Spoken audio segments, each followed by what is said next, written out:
Welcome to Founders Future, a podcast powered by closers.io, where we dive into the journeys of innovative entrepreneurs and uncover the strategies driving their companies forward. I'm your host, Jay Encarnacion, and in each episode, we explore the stories behind transformative ventures, the challenges overcome, and the road ahead for growth. Today, we are thrilled to have Christopher Salem, the founder of Sustainable Success Coaching and Consulting and the CEO of CRS Group Holdings. With over 25 years of experience, Christopher is an award-winning author, international bestseller of Master Your Inner Critic, and a mindset strategy expert who's helped countless leaders and organizations achieve sustainable growth. From his quality award-winning work with Jack Canfield to his weekly radio show on Voice America, he's revolutionizing how businesses build interdependent cultures and scale with purpose. We'll be diving into his founding story, how his coaching and consulting empower clients, and his vision for scaling this mission-driven venture. So let's get started. Christopher, welcome to Founders Future. Jay, thank you so much for having me. It is a pleasure to be here. Absolutely. A pleasure to have you on with those accolades. Just incredible to have you on the show. So looking forward to really diving in for our listeners here. So with that, let's get started at the top for our listeners. Take us back to the beginning if you can, Chris. What specific problem in the business growth mindset or leadership landscape really inspired you to start Sustainable Success Coaching and Consulting? Well, there was a lot of different things I could point out here, Jay, but I would say it also happened with my own personal experience. I know I reached a transformation, not only in business, but my personal life back when I was 31 years old. This was back in 1998, or actually 99. I take that back, 1999. And it was during that time, I was always a go-getter, always produced. I was very efficient, although my personal life was in disarray. Now, why I bring that up is because this transformation I had with my father. My father was 56 at the time, and he had cancer. Wow. And my dad had grown up poor, and he had spent most of his adult life saying, I'm never going to be without money. He was on his track being very successful, but there was a lot of sacrifices, and the sacrifices along the way, in this case, took burden on his overall well-being, and he died from cancer. But I had a life-changing moment with him the day before he died, and we were communicating even though he couldn't talk. It was but just to keep it short, because I know the podcast is short, I realized for the first time I had been the victim in using excuses throughout my entire life, even though I felt life and business were happening to me. And I was deflecting how I felt. I realized for the first time, no matter what deck of cards you are dealt with in life and business, you are always responsible to what is in any given situation with other people. I had control over that. And that was a life-changing pivot for me in how I approached business and in getting my life on track, both on a personal and relationship level, to be where I am today, 26 plus years later. Incredible. Absolutely incredible. And just shows how resilient you are, right? I do apologize for your father. I mean, but it goes to show the impact that he had on your life, and the successes that you've been able to achieve can definitely be attributed to that and what he was able to show you. With that in mind, I know that you've been in the game for quite some time here, Chris. So what are some misconceptions that you have heard about the coaching and consulting industry, especially around its value to business leaders or its ability to drive lasting change? What's something there that you can address for us? Well, I would say that a lot of times, without coaching even knowing it, they're just managing problems. We live in a society in business and in personally as well, where we're constantly managing the problem. We're not actually getting to the root cause of the challenge to solve it and then create a solution. So I'm one of those people. I believe there is a root cause to anything.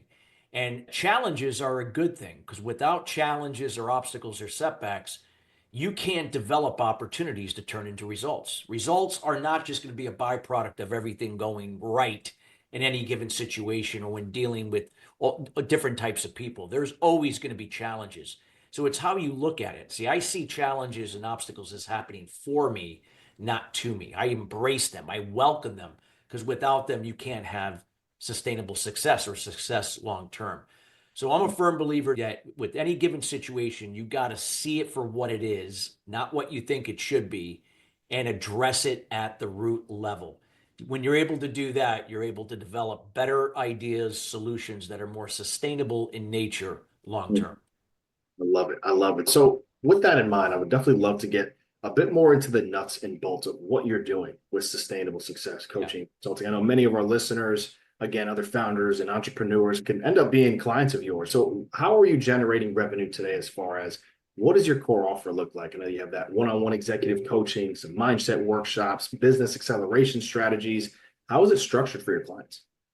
I work with individuals and businesses directly, so I don't do anything cookie cutter. Everything is customized and personally tailored to the challenge that can be better and to the results they seek and don't have. That's what it's designed to do, not to manage the challenge, but to solve it and then generate those results. Now, of course, I can't do it in itself, me entirely, but with that, with the guidance and the client actually doing the work, we're able to achieve those business metrics.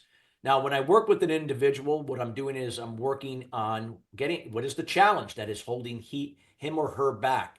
How do we get into the solution from there? And from there, how to generate the results. So it's all based upon how to work in your business, work on your business, not in it.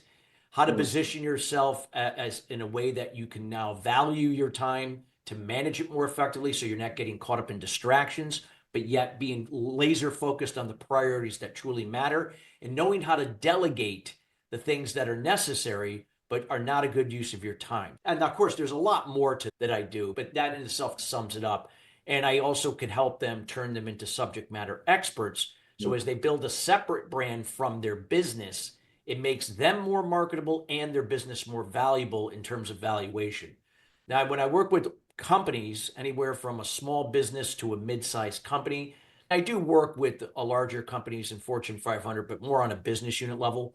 But when I'm working with the smaller businesses, I work with them on three levels. I work with them on first creating a rock solid foundation internally to develop their team for higher engagement, higher retention, less burnout, and more effective communication. Because when everybody can understand their role and duties, they'll be more effective in producing. And I work again where the challenges are: lack of leadership, miscommunication, lack of understanding of role and duties, so on and so on. I work there. From there, that's going to reflect outward to your customers. So I work with how do you craft valuable customer experiences? That could be client experiences, patient experience. I use the concept of value proposition messaging in order to help people that are directly, indirectly involved how to now utilize that to create better experiences that will lead to more upselling, cross-selling, and higher retention of customers. And then I work on the end of sales acceleration. So if SEO and lead gen is stagnant, oftentimes it's because the value proposition or your message isn't in alignment with your audience. Many people just assume and speculate what is important to their audience. They don't truly know what their audience is. So we determine what is the root challenge that could be better to their audience, what is the results they truly seek and don't have, and then design a message, even right down to personality types, multi-generational types, cultural, ethnic backgrounds, any combination thereof. So when that message is in true alignment to that challenge that can be better, the results they seek and don't have on their website, marketing collateral, on their social media profiles, when they're networking, even across every individual involved, every platform where they interact with their audience, that message, not verbatim, but the message is consistent, subconsciously now aligning to that challenge and to those results. It reduces the number of touch points on the buyer's journey to convert more business. And then from there, I design on the third side of it, I design revenue, custom revenue, and profit acceleration strategies to help increase a business's business metrics to make the business more valuable, increasing their valuation at the time of exit to generate more income. Absolutely incredible. You got your hand deep into the mix here to really Yeah, take. it's all about getting to the root cause of the challenge and Yeah. to the results. If you want me to sum it all up individually and at a business level, I don't monkey around with Mhm. any mediocrity or let's just manage the problem. And Yeah. if people aren't doing the work, we stop it and we don't continue. I'm not here to take somebody's money. I'm here to create results. And if the client is not on board to do that, then I'm not going to waste their time and money, nor my time. Love it. I love it. So with that in mind, it's clear as day, Chris, that you're seeing so much success and the passion that you have for your work just shines through the conversation now. So I know that when you're speaking with clients, they see that as well. So what's working best for you today as far as acquiring new clients? So are you utilizing more word of mouth and referrals from your success, or are you running ads or organic social media? What Yeah. does that look like from the success that you're seeing? Real quick, and I'm going to answer that question. One thing I forgot to add is that Yeah. emotional intelligence is the foundation to everything I just talked about in the previous question you had to me. That is like a house. If I'm going to build a beautiful home, I got to build a rock solid foundation. I utilize EQ, emotional intelligence, to foster better leadership by example and effective communication to build that, again, that winning team environment and how we interact with our customers and prospects. So I just wanted to make sure I didn't leave that out. In terms of generating a business, for me, Jai, it has been through speaking. I've been a professional keynote and breakout speaker at leading industry B2B, B2C conferences for 25 years, 32 years in total. I tend to generate a lot of my leads and business when I speak at those conferences. I get hired to speak at companies, and then eventually leads to either workshops, training, consulting, coaching from that. And as long as we're getting results, which that's what I'm designed to do for them, I get referrals. So I have referrals from that, the speaking, joint alliance partners that I nurture and develop, and I value those relationships. And then for some of the lower ticket stuff that I do through our custom speaker influencer program that we offer to any business professional, Yeah. primarily do that through LinkedIn, where we have an automated process on Sales Navigator and Go High Level. And we have appointment setters as well for other few things that do it on a manual level to book appointments. And again, build those relationships, build that rapport and trust, and lead to more business. That's my process. I love it. So you just mentioned a bit of the sales process there. So you Yeah. have some setters, some closers helping you out on that Yeah. small side of the funnel. So is your main focus on that kind of top of the funnel, the keynote speaking, and really just continuing to get yourself out there and then pulling Yeah. that to the fulfillment side, working with the businesses closely there. Yeah, the speaking is the primary lead gen for my higher ticket consulting projects, whereas the automated process on Navigator and LinkedIn for the lower ticket stuff. So with that being said, and the amount of success that you have and you've seen, is there any specific bottlenecks that you think through on a daily basis right now to growth, whether that be lead gen or converting those inquiries into clients or delivering programs with your current capacity on the fulfillment side? Is there something there that kind of sticks out to you? Oh yeah, there's always going to be bottlenecks. Number one, because I get great results, I have to do it one-on-one. So therefore, my capacity to scale is limited. Fortunately, I'm in a position with my business now. I'm on the tail end. I'm on the second half of my career, tail end of my career. I'm not looking to break the bank. I'm not looking to take it to a multi-million dollar company. So scaling is out of the question for me. Not that I couldn't do it, but I've done it before in other businesses. That's what I teach. But for myself, if I'm going to get the best results, I got to do it one-on-one. And if I'm going to scale, then I'm going to have to automate a lot of things. And then when you take that personal touch away, that means, again, certain people in businesses may not execute and then get those results because left to their own devices, the accountability and discipline is not there yet to follow through without the one-on-one mentoring. So with that being said, that could also be a bottleneck and a limitation. Another thing is that, again, you can't control other people in situations. I can't control what's happening in the world right now. Can't control what's happening in any given industry. I can't control people, no matter what, but I can control myself. So again, you're limited by the people you're working with. You do your best to make sure people are on board to execute. The four pillars of success for me are the foundation and how we think from emotional intelligence, how we're intentional versus from expectations, how we operate from a process, not to the tied to the outcome or the results itself. And so I focus only on what I can control, and that's me. But the bottlenecks, again, are going to be people in situations that oftentimes you can't control. And if they're not doing what they're supposed to do, then it's whatever the results will be a byproduct of that. No, definitely makes sense, but clear as day that you're doing so many good things and things are rolling. So I would love to hear how your mind is working now. As you mentioned, you're closer to that back end of your career, kind of thinking of pulling things back a bit. So what are your top priorities over the next 6 to 12 months for continuing to grow sustainable success coaching and consulting, whether that be any specific targets, revenue targets, or enhancing some Yeah. programs? What does that look like for you right now? For me right now, it's creating a legacy with this process and concept that I share when I speak at conferences, at companies, when I'm working with people one-on-one or companies one-on-one, that type of thing. So it's always about the legacy of seeing how you can operate from intentions rather than expectations, operating from the process in the moment, not tied to the outcome or the results that get you caught up in the control you can't control. And that's other people and situations. And that sums up what expectations are all about. So I'm committed to people understanding that the four pillars of success are foundation and how we think. Without having a rock solid foundation with thinking, the EQ advantage, the chances of improving your communication, your confidence, your ability to make swift decisions, to take calculated risks is not really going to increase much without it. Number two is you got to be prepared. Many companies operate on goals and objectives, but they're not clearly defined. You really got to break them down into smaller, achievable objectives. You got to prioritize them, know what to delegate, know what to get rid of, know what to focus on, using systems and processes and resources to help you along the way. Then you got to be able to execute. You got to follow through. You can't be busy and not productive and get caught up in distractions. So you got to execute. And then finally, you got to measure. Many companies don't and people don't measure. They just assume and speculate. And that's where expectations fall through the cracks. That's why lack of Mm. results fall through the cracks because they don't measure.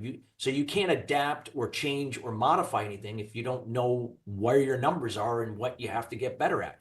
So for me, those four pillars of success is a legacy I want to leave with the foundation from EQ, the preparation with goals and objectives and systems and processes. And then three, that's going to be execution on that, valuing your time to manage it more effectively, and finally measurement. You can't, so you once you were able to measure and revamp or revise, you repeat the process. That. As far as a hypothetical situation goes, right? With everything that you're saying, again, it's just clear that you have this down to a science. But if we could bring a genie into the room, snap our fingers, Chris, and give you unlimited resources right now, what would you be implementing immediately? God, if I had unlimited resources, if there was a way that I could either clone myself, not that I'm putting myself, but even clone the knowledge and the information, and that somebody could actually run with it and actually articulate it very similar. It doesn't have to be based on my style, but based upon their style, but yet the concept's getting across. Then yeah, you could scale this baby to levels you've never imagined. That's great for my business. Yeah. But even what's most important is that I'm reaching more people now through those resources to help more people in businesses and organizations to really learn how to thrive and learn to embrace the difficult times Mm. to get there. So that to me would be the ideal situation. Incredible just to hear how your mind is working and where your mind is. It's just amazing. Again, just truly an honor having you on the show today, Chris. So, with that in mind, where do you currently see the landscape of the coaching and consulting industry as a whole? Where do you see the evolution? Where do you see it going? And how are you positioning sustainable success for that evolution? I would just say now that I'd like to see at some point Mm. the industry not regulated based upon knowledge and education parameters. A piece of paper and a certification really it's important, but it doesn't really mean anything. But that there's documentation in terms of actual applied experience. And I just feel right now there's a lot of business coaches out there. There are a lot of coaches in general, and it's just a cliche name. And there are a lot of people out there doing things right now that shouldn't be giving advice on because they're not even there themselves or even demonstrated that. So there's a lot of misalignment with that. So I'd like to see again people stepping up and really get the experience, apply it, then go out and start sharing. Or if you are sharing from where you're at, just be honest. Hey, Instead of saying, I'm going to show you how you can make $1 million in your business and you haven't done it yourself, maybe now you can say, hey, I'm going to show you how you can start to get to $1 million in your business because I'm doing that right now. See, that's more genuine. It's more authentic. And now people are not going to be misled and buy into programs that end up not working. So Right. you got to be able to walk the talk. And I feel that's where the industry is going. I'm seeing a lot of schools. I'm on the boards of a lot of educational institutions that are implementing more experience, applied experience into their curriculum and online certification programs. So it's going to be more than just having that piece of paper that, hey, I became an ICF certified coach. Wonderful. And majority of them are struggling to make ends meet. So go figure, because they Yep. don't have the experience. They don't know how to market. They don't know how to sell themselves. So again, focus on the things that you're really good at. Utilize the experience, package it where it can align with the challenge that truly can be better for your audience that you serve to help them get the results they seek. That's where I feel, where things are going to go. And I'm always feel that there are going to be businesses now, they're going to realize that having a second set of eyes or someone unbiased to guide, develop, and mentor them can be the next difference of where they are and where they want to be in their business. Absolutely. So let's get into a bit of a lightning round here to close out the show. Just want to hear a bit of where you're doing as far as tools and resources go. What has been just an absolute game changer thus far on that front, on the tools and resources side? Well, there's a lot of tools, Jai. I could probably spend just a whole session on that, but let's Yeah. just sum it up and just say, because make it easy for people to really, AI is truly a gift. And for me, being a professional speaker, me being a sales accelerator in terms of, including a business accelerator, I can use AI. Not that I depend on it. See, that there's a difference. I'm not depending on it. As a matter of fact, I'm not even depending on it for it to produce the content that I'm looking for that I don't understand. I'm simply prompting it the correct way to now spin it in a way that will be much better in layout than if I did it. Because English and grammar were not my forte or my Yeah. specialty. All right. So if you were basing your opinion on me for that, then you're going to think I'm not the right guy for you. For me, it's leveraged a weakness and allowed me to focus on what I'm good at. AI from anywhere from Perplexity for research, for doing macro research to support your markets research and studies and your audience segmentation analysis to revamp your value proposition messages to your audience is imperative. ChatGPT, Claude, there's a list of them out there. It's just your preference, but they're all wonderful tools. And again, they're tools. They're going to enhance with what you're already doing. Not depend on them, but use them as tools to move your business forward.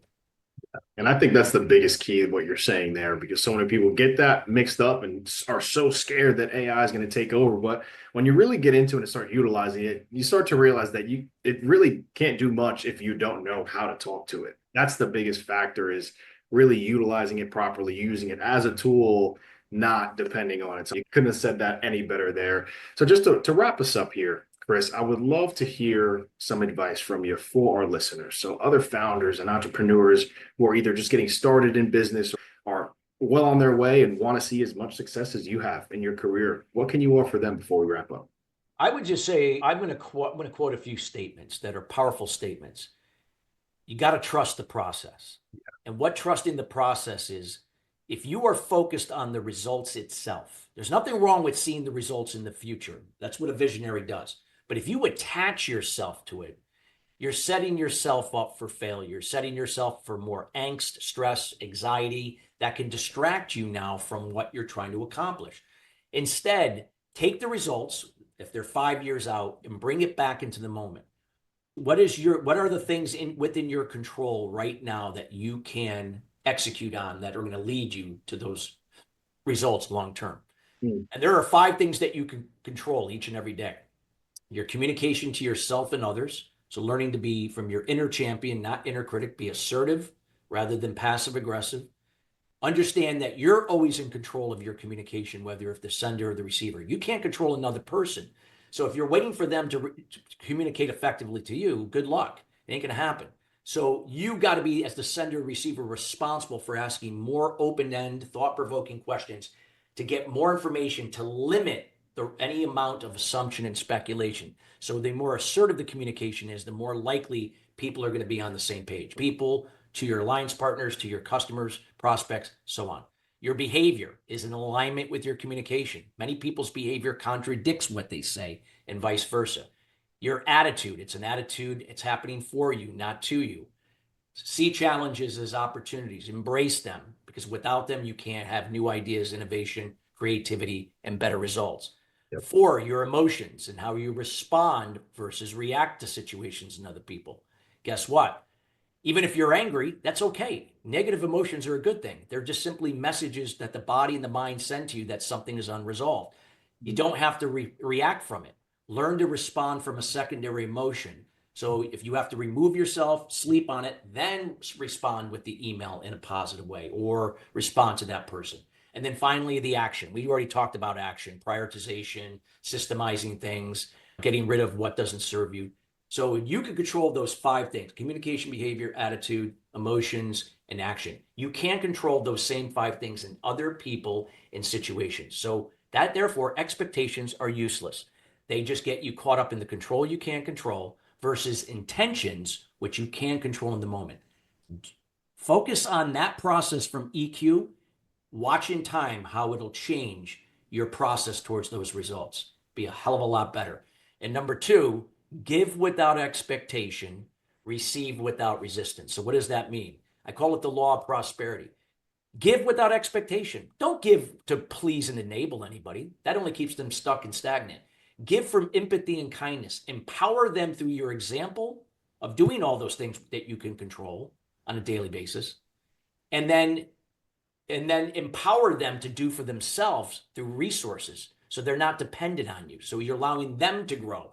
That's going to create a better team environment, better joint alliance partners, better customer connection to now generate more results. And when you give without expectation from empathy and kindness, when it comes back to you from somewhere else, receive without resistance, as long as it serves you. You can't give what you don't have. Many people are giving from an empty cup. You got to fill your cup with the good to keep giving it and just keep circulating it. Game changer in anything in success in business. I can tell you that. Just absolutely phenomenal there. And I really hope our listeners were tuning in closely when you were sharing that. With that right there, that is going to wrap up another inspiring episode of Founders Future. Just a massive thank you to you, Chris, just sharing your incredible journey so far, your insights with us today. It's, again, just awed in awe by what you've done, what you're doing, just the level of passion and professionalism that you carry yourself with. It's just a pleasure to have you on the show. So I can't thank you enough again.